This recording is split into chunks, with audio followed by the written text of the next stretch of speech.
Warren Buffett यांचं एक famous quote आहे, if you don't find a way to make money while you sleep you will work until you डाय.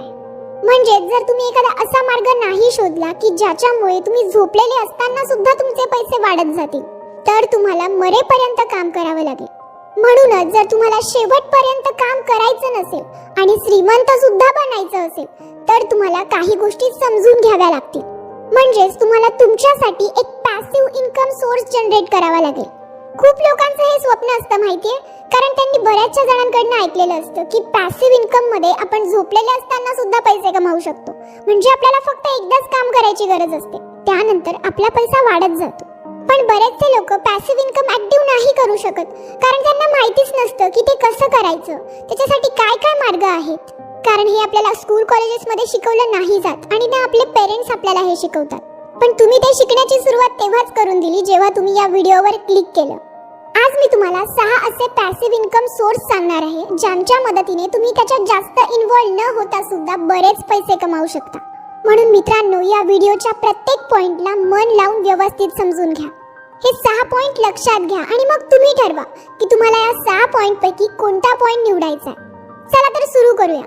सगळ्यात आधी तर मी तुम्हाला हे सांगते की पॅसिव्ह इन्कम नेमकं असतं तरी काय. बघा, हे तर तुम्हाला माहितीच असेल की इन्कम ही 2 प्रकारची असते, ऍक्टिव्ह इन्कम आणि पॅसिव्ह इन्कम. ऍक्टिव्ह इन्कम म्हणजे आपण जोपर्यंत काम करतो तोपर्यंतच आपल्याला पैसा मिळतो. जसं एखादा जॉब असेल, एखादं दुकान असेल, मजदुरी असेल, जोपर्यंत तुम्ही जॉब करत राहाल तोपर्यंत तुम्हाला सॅलरी मिळत राहील. पण ज्या दिवशी तुम्ही तुमचा जॉब सोडला, तुमची सॅलरी येणं सुद्धा बंद होऊन जाईल. जोपर्यंत तुम्ही मजुरी कराल तुम्हाला पैसे मिळतील, एक दिवशी मजुरी करणं बंद तर पैसे येणं सुद्धा बंद. म्हणजे असं कोणतंही काम की ते आपण करू तोपर्यंतच आपल्याला पैसे येतील, त्याला ऍक्टिव्ह इन्कम असं म्हणतात. आणि पॅसिव्ह इन्कम ते असतं ज्यामध्ये आपल्याला जास्त इन्व्हॉल्व होण्याची गरज पडत नाही. आपण कमी इन्व्हॉल्व असलो तरी आपल्याला पैसे येत जातात.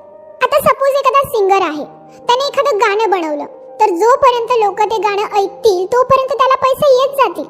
जसं एखादा ऍक्टर झाला, प्रोड्युसर झाला, आता जसं त्यांनी एखादी मूवी बनवली तर जोपर्यंत लोक ती मूवी बघत असतील तोपर्यंत त्यांना पैसे मिळत जातील. म्हणजे असं कोणतंही काम जे तुम्ही एकदाच करतात पण त्या कामामुळे आयुष्यभर तुम्हाला पैसा मिळत राहतो, त्याला पॅसिव्ह इन्कम असं म्हणतात. आय होप की तुम्हाला पॅसिव्ह इन्कमची बेसिक कन्सेप्ट समजली असेल. मग आता फायनली मी तुम्हाला ते 6 पॉइंट सांगणार आहे ज्यांच्या मदतीने तुम्ही तुमचे पॅसिव्ह इन्कम सोर्स जनरेट करू शकता. नंबर 1, कंटेंट क्रिएशन, जे मी करते. आता हा जो व्हिडिओ मी बनवलाय, हा व्हिडिओ जोपर्यंत चालेल, जोपर्यंत लोक हा व्हिडिओ बघत जातील तोपर्यंत मला याची इन्कम मिळत राहील. मित्रांनो, जेव्हापासून जिओ आलाय ना, कंटेंटचं क्रेज खूप वाढलंय. प्रत्येकाला व्हिडिओ बघायचे असतात. एंटरटेनमेंटसाठी असेल, नॉलेजसाठी असेल, एखादी इन्फॉर्मेशन मिळवण्यासाठी असेल किंवा मग एज्युकेशनसाठी असेल, कुणी ना कुणी काही ना काही व्हिडिओ बघत असतात. म्हणून जर तुमच्यातही अशी एखादी स्किल असेल जी तुम्ही लोकांना समजावू शकता, जिच्यात तुमची आवड असेल, जिच्यात तुमचा अभ्यास असेल, तर तुम्ही सुद्धा कंटेंट क्रिएट करून यूट्यूबवर अपलोड करू शकता. आज मी हा व्हिडिओ बनवते तर लोक आजही हा व्हिडिओ बघतील, 5 महिन्यानंतरही बघतील आणि कदाचित 5 वर्षानंतरही बघत राहतील. म्हणजे फक्त एकदाच केलेल्या मेहनतीमुळे मला नेहमी थोडे थोडे का असेना या व्हिडिओमधून पैसे मिळत राहतील. म्हणून जर तुम्हीही असं केलं तर काहीच महिन्यात तुमचे सुद्धा व्हिडिओ चालतील आणि तुम्ही सुद्धा यातून पैसे कमवू शकता. काही महिन्यानंतर ज्यावेळी तुमचे 1-2 व्हिडिओ चालायला लागतील, तुमचं चॅनल मॉनिटाईज होईल. त्यानंतर तुम्ही जितकेही व्हिडिओ अपलोड करणार त्यातून तुम्हाला रेव्हेन्यू जनरेट होईल आणि जोपर्यंत लोक तुमचा व्हिडिओ बघतील तोपर्यंत तुम्हाला त्यातून पैसे मिळत राहतील. आणि एक व्हिडिओ बनवल्यानंतर असं महत्त्वाचं नाहीये की तुम्ही त्याला यूट्यूबवरच अपलोड करा, तुम्ही त्याला फेसबुकवर सुद्धा अपलोड करू शकता. म्हणून कंटेंट क्रिएशन सुद्धा एक खूप जास्त चांगलं पॅसिव्ह इन्कम सोर्स बनू शकतं. जर तुमचा यात इंटरेस्ट असेल तर ट्राय करून बघा. पुढचा इन्कम सोर्स जो कुठे ना कुठे YouTube सोबतच जोडलेला आहे तो म्हणजे अफिलिएट मार्केटिंग. ज्यावेळी आपली ऑडियन्स ग्रो होऊन जाते, वाढून जाते ना, त्यानंतर आपल्याकडे पैसे कमवण्याच्या अपॉर्च्युनिटीज वाढून जातात. आपण फक्त YouTube मधूनच 12 ते 13 वेगवेगळ्या पद्धतीने पैसे कमवू शकतो. त्यातलीच एक पद्धत म्हणजे अफिलिएट मार्केटिंग, जिथे तुम्ही तुमच्या ऑडियन्सला एखाद्या वस्तूबद्दल सांगता आणि त्याची लिंक डिस्क्रिप्शन मध्ये देता आणि ज्यावेळी ऑडियन्स तुम्ही दिलेल्या लिंक वरून त्या प्रोडक्टला परचेस करता त्यावेळी थोडंसं कमिशन काहीतरी तुम्हाला सुद्धा मिळतं. म्हणजे आतापर्यंत तुम्ही फक्त ऍडसेन्स मधून पैसे कमवत असाल तर अफिलिएट मार्केटिंग नंतर तुम्हाला यातून सुद्धा पैसे मिळायला लागतील. पण इथे एक गोष्ट लक्षात ठेवा, ज्याही प्रोडक्ट बद्दल तुम्ही लोकांना सांगाल ते अगदी बेनिफिशियल असलं पाहिजे, त्यांच्यासाठी चांगलं असलं पाहिजे. तुम्ही फक्त पैसे कमवण्यासाठी कोणत्याही प्रोडक्ट बद्दल लोकांना सांगाल तर यामुळे तुमची इमेज खराब होऊ शकते आणि असं करणं मला योग्यही वाटत नाही.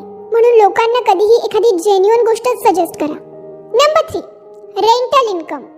रेंटल इन्कम हा इंडियामध्ये खूप जास्त फेमस इन्कम सोर्स आहे, जिथे एखादा व्यक्ती प्रॉपर्टी विकत घेऊन त्याला रेंटवर देतो आणि मग त्यातून त्यांना प्रत्येक महिन्याला प्रॉफिट मिळत असतो आणि यांची इन्कम खूप असते.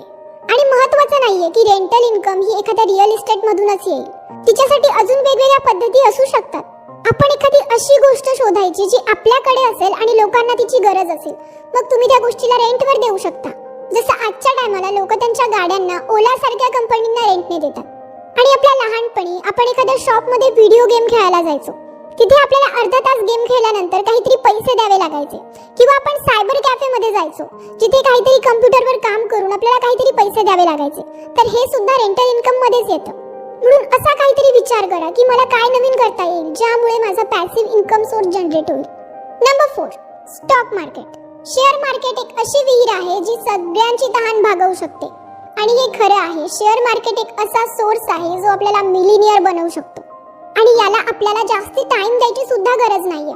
पण आपण यात पडण्याआधी सगळ्यात आधी त्याचा अभ्यास केला पाहिजे, त्याला समजून घेतलं पाहिजे, प्रत्येक शेअरला ॲनलाइज केलं पाहिजे आणि मग तुम्ही शेअरमध्ये इन्व्हेस्ट करू शकता. ज्यावेळी तुम्ही तुमचे पैसे शेअर मार्केटमध्ये इन्व्हेस्ट कराल त्यावेळी हळूहळू वेळेनुसार कंपाऊंडिंगच्या पॉवरमुळे तुमचे पैसे जास्तीत जास्त वाढत जातील. आणि ज्यावेळी आपण कोणत्या तरी कंपनीत इन्व्हेस्ट करतो त्यावेळी आपल्याला डिव्हिडंड सुद्धा मिळतो. आता डिव्हिडंड काय असतो? डिव्हिडंड त्या कंपनीला झालेला प्रॉफिट असतो, जो आपल्याला आपण त्याचे शेअर होल्डर असल्यामुळे मिळतो. आणि ज्याच्याकडे जितके शेअर असतात त्यानुसार त्याला डिव्हिडंड मिळत जातो.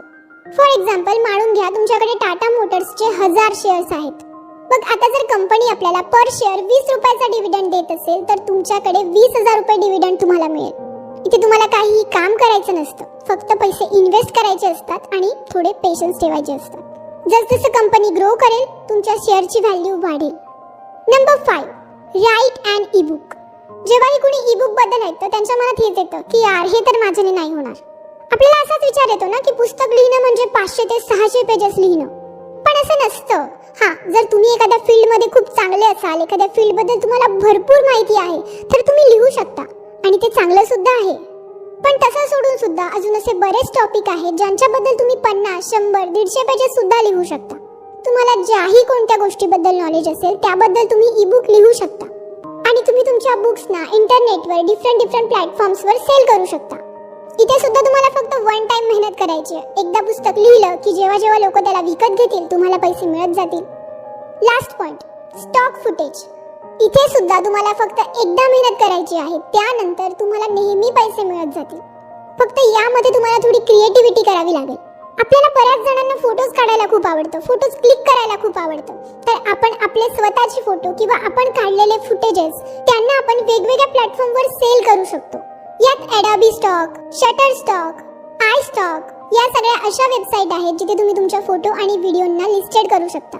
आणि ज्यावेळी एखादा व्यक्ती तुमच्या त्या फोटो आणि व्हिडिओंना त्या वेबसाईटमधून डाउनलोड करेल त्यावेळी तुम्हाला पैसे मिळतील. म्हणूनच जर तुम्हाला चांगले फोटोज व्हिडिओ शूट करता येत असतील तर तुमच्यासाठी हा चांगला चान्स आहे. मग हे होते 6 पॉइंट ज्यांनी तुम्ही तुमचा पॅसिव्ह इन्कम जनरेट करू शकता. तर हे 6 पॉइंट कसे वाटले आणि एखादा पॅसिव्ह